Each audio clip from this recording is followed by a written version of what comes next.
وقال الذين كفروا للذين آمنوا اتبعوا سبيلنا ولنحمل خطاياكم وما هم بحاملين من خطاياهم من شيء إنهم لكاذبون وليحملن أثقالهم وأثقالا مع أثقالهم وليسألن يوم القيامة عما كانوا يفترون.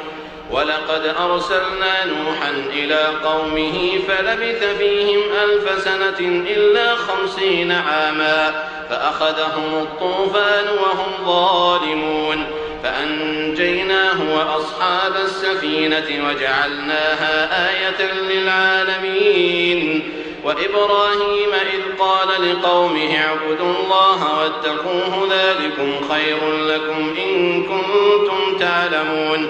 إنما تعبدون من دون الله أوثانا وتخلقون إفكا إن الذين تعبدون من دون الله لا يملكون لكم رزقا فابتغوا عند الله الرزق واعبدوه